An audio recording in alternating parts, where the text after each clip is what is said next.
નમસ્કાર. આજે આપણે ગુજરાતના ગામડાઓમાં જે સરકારી પ્રાથમિક શાળાઓ છે એમની સ્થિતિ પર થોડી વાત કરવાના છીએ. હા. આપણી પાસે ગુજરાત ગ્રામીણ શાળાના પડકારો વિષય પર કેટલાક અંશો છે અને એ આ મુશ્કેલીઓ પર સારો એવો પ્રકાશ પાડે છે. બરાબર. આપણો મુખ્ય હેતુ એ સમજવાનો છે કે ગામડાના બાળકોના ભણતરમાં શું નડી રહ્યું છે, કયા મુખ્ય અવરોધો છે, શૈક્ષણિક સ્તરે, ભૌતિક સુવિધાઓના સ્તરે અને હા, સામાજિક સ્તરે પણ. તો ચાલો આ મુદ્દાઓને જરા ઊંડાણથી તપાસીએ. ચોક્કસ. શરૂઆત કરીએ શૈક્ષણિક મુશ્કેલીઓથી. સ્ત્રોત જે કહે છે એ ખરેખર વિચારવા જેવું છે. એમ કે ઘણી શાળાઓમાં શિક્ષકો જ પૂરતા નથી. સાચી વાત છે. ક્યારેક તો એવી હાલત છે કે એક જ શિક્ષક એ જ બધા ધોરણ સંભાળતા હોય. હા, આ બહુ કોમન છે ગામડાઓમાં. એટલે પછી ભણતર મોટે ભાગે પેલું ચોપડી આધારિત જ રહી જાય, ખરું ને? બિલકુલ. પ્રાયોગિક જ્ઞાન જે મળવું જોઈએ એનો અભાવ સ્પષ્ટ દેખાય છે. ખાસ કરીને અમુક વિષયોમાં, જેમ કે અંગ્રેજી, વિજ્ઞાન. હા, અને ટેકનોલોજી પણ. આજની જે જરૂરિયાત છે કમ્પ્યુટર, ઇન્ટરનેટ, એ સુવિધા તો લગભગ નથી જ ઘણી જગ્યાએ.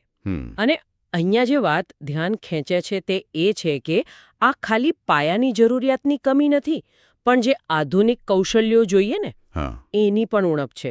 સ્ત્રોત કહે છે કે આનાથી બાળકોનો ભણતરનો પાયો એ તો નબળો પડે જ છે. બરાબર. પણ ભવિષ્યમાં જે તકો મળવી જોઈએ એ પણ શરૂઆતથી જ ઓછી થઈ જાય છે. એટલે ગુણવત્તાનો અભાવ એ ખાલી માહિતીની કમી નથી.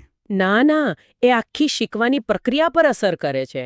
એક રીતે જોઈએ તો શહેરી બાળકોની સરખામણીમાં આ બાળકો પાછળ રહી જાય છે. ડિજિટલ ગેપ જેવું. ખરું. શૈક્ષણિક પડકારો તો છે જ, પણ સ્ત્રોત એ પણ કહે છે કે ભણવા માટે યોગ્ય વાતાવરણ જ ના હોય તો. બરાબર. આ આપણને લાવે છે ભૌતિક સુવિધાઓના મુદ્દા પર.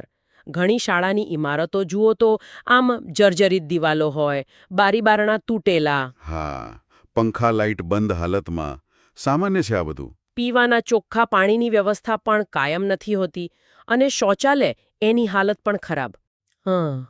ખાસ કરીને દીકરીઓ માટે અલગ અને સુરક્ષિત શૌચાલયનો અભાવ સ્ત્રોતમાં પણ આ ચિંતા વ્યક્ત કરાઈ છે કે એના લીધે દીકરીઓ શાળાએ આવવાનું ટાળે છે. બરાબર.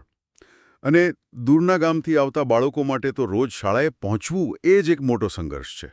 આ ખરેખર એક ગંભીર પ્રશ્ન ઊભો કરે છે કે શું સલામત ઇમારત, સ્વચ્છ પાણી, સ્વચ્છતા આ બધી પાયાની સુવિધાઓ શિક્ષણના મૂળભૂત અધિકારનો ભાગ ન ગણાય?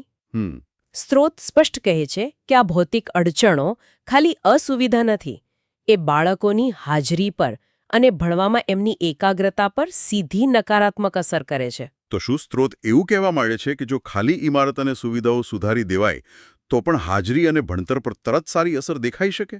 હા, એ દિશામાં ચોક્કસ સંકેત છે. ભૌતિક વાતાવરણ સુધરે તો બાળકો અને શિક્ષકો બંનેનું મનોબળ વધે. હા, એ તો છે. પણ આ એકલું પૂરતું નથી, કારણ કે સામાજિક અને આર્થિક પાસા પણ એટલા જ જટિલ છે. બરાબર. હવે એ પાસા પર આવીએ. સ્ત્રોત કહે છે કે ગરીબી એક મોટો પડકાર છે. ખૂબ મોટો. ઘણા બાળકોને નાની ઉંમરે જ ઘરકામમાં કે ખેતીમાં જોડાવવું પડે છે, એટલે ભણતર અધૂરું રહી જાય. સાચી વાત છે.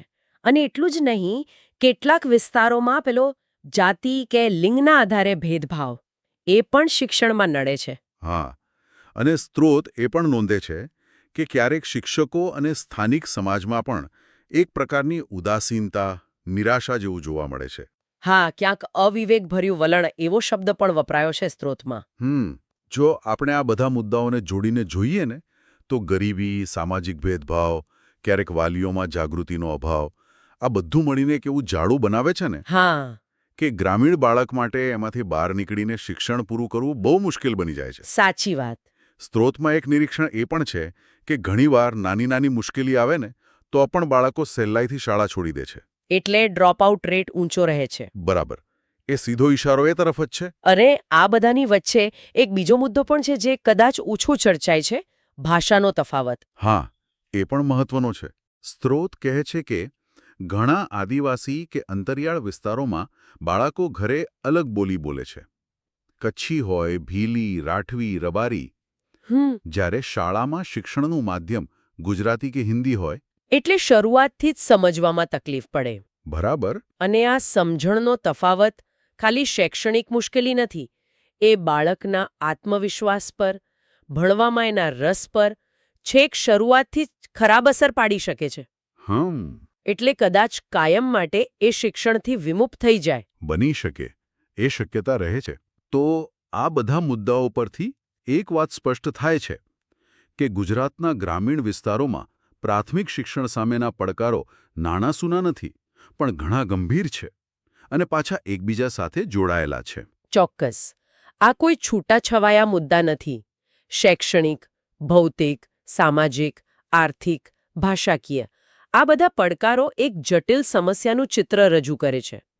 અને આ બધા પરિબળો ભેગા મળીને ગ્રામીણ બાળકોના શૈક્ષણિક ભવિષ્ય સામે એક મોટો અવરોધ ઊભો કરી રહ્યા છે. સ્ત્રોતો વારંવાર આ જ વાત દર્શાવે છે. આ આખી ચર્ચા પછી એક સવાલ મનમાં આવે છે. જ્યારે પડકારો આટલા બધા સ્તરે ફેલાયેલા હોય, ઇમારતોથી માંડીને સમાજની માનસિકતા અને ઘરની ભાષા સુધી બધું જ સામેલ હોય, ત્યારે આ અંતરને ઘટાડવા શું કરવું? ગુજરાતના ગામડાઓમાં કેવા પ્રકારના નવા, કદાચ સમુદાય આધારિત ઉકેલોની જરૂર પડશે જે ખરેખર મૂળ સુધી પહોંચી